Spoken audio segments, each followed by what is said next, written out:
Wow, this is a very interesting story. I'm surprised to see it in the Daily Mail, though, because they don't cover anything other than Meghan and what she wears and the jam she sends to her friends. But we have an article here by Gerard Cousins, Nick Fag, or Fag, I don't know, and David Aver. Weird last names, all three, aren't they? They're not traditionally English last names, I don't think.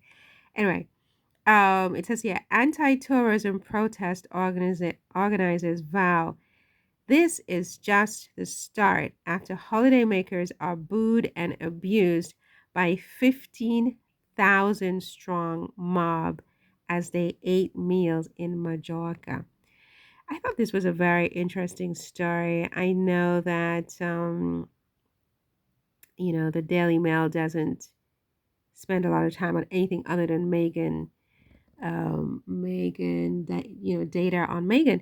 But so this is interesting. I mean, marchers were heard chanting "Tourists go home" as they passed through the central square on the 20-minute route from a nearby park, carrying banners emblazoned with the message "Salve Mallorca," or whatever that means, which in Catalan Spanish means "Let's save Majorca, foreigners out."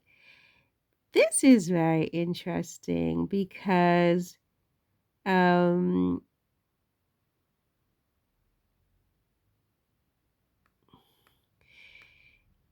I mean, one might say that it's kind of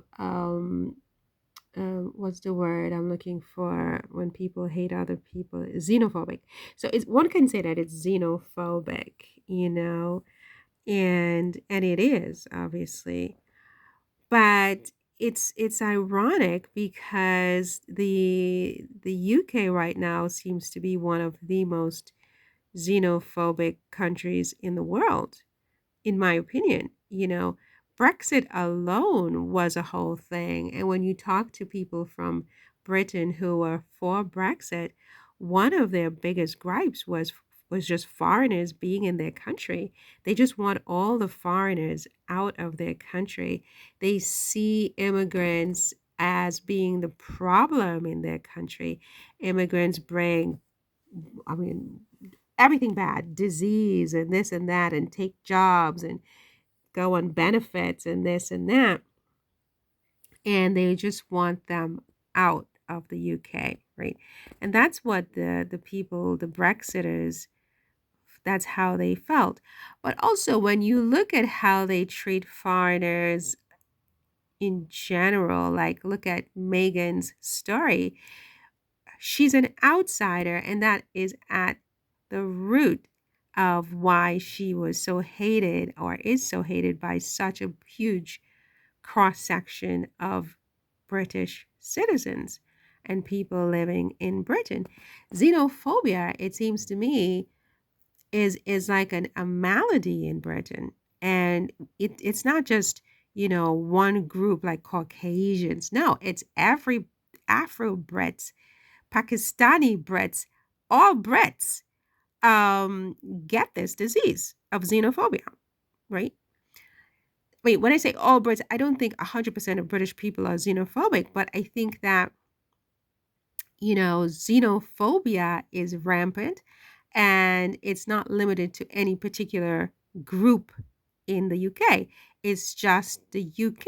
It's a soil. It's in the water, and a lot of people come out with this problem. I mean, you hear people from the Caribbean, people from Africa, saying things about immigrants, and you're like, "What in the name of God are you talking about?" You know what I mean? It's like this in England. So it's very ironic, and Meghan haters in England, I mean, some of them are Africans or from the Caribbean, right? And they hate Meghan even more than, say, people who are generationally British.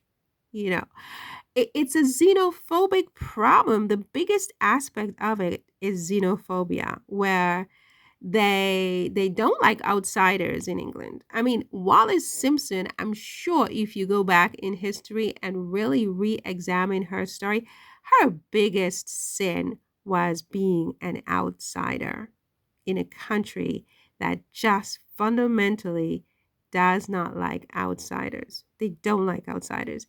And that is why it took such a long time for someone actually born on British soil to be given British citizenship automatically. I don't even know if they do that even today, right?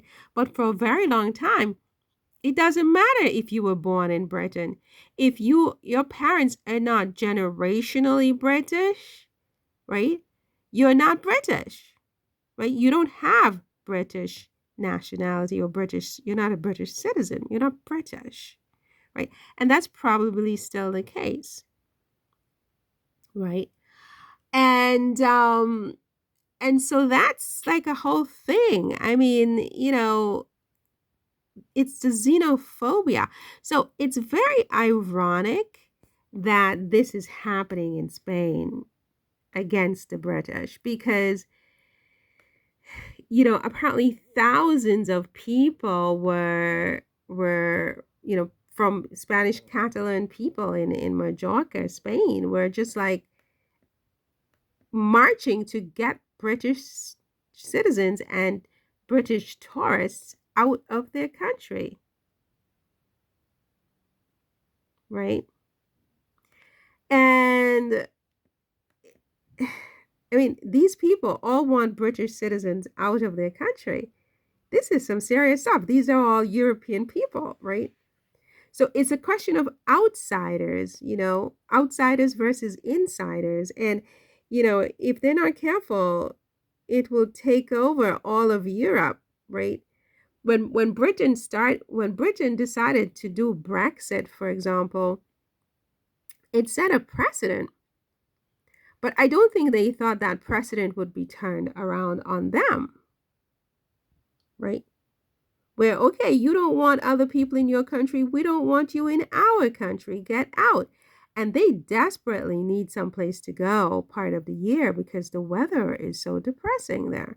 They need that sun in Spain, they need the sun. But what they're doing is they're going in and they're buying up all this real estate and paying high rents so the local people can't afford to live in their own cities, right? And so basically the Spanish people are just like, Mallorca is not for sale. Please leave. It's not for sale. So then you wonder, where are they going to go? Well, I'll tell you where they're going to go.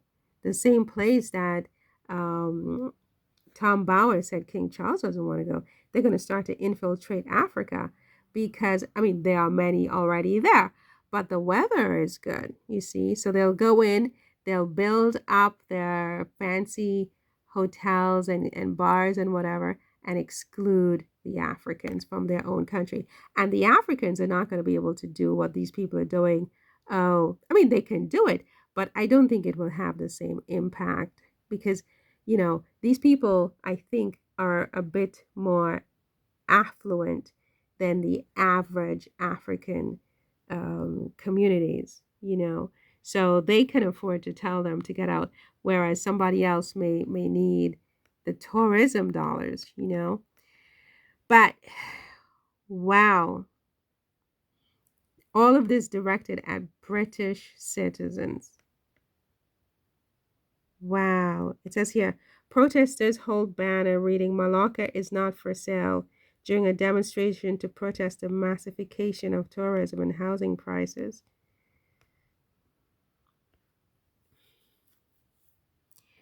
Yep,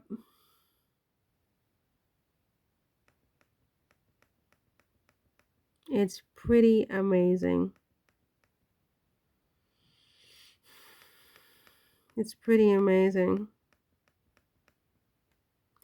But anyway, as I said, I mean, they sold, the British sowed this, and now they're reaping it because um, they're not very nice to foreigners themselves in their own country.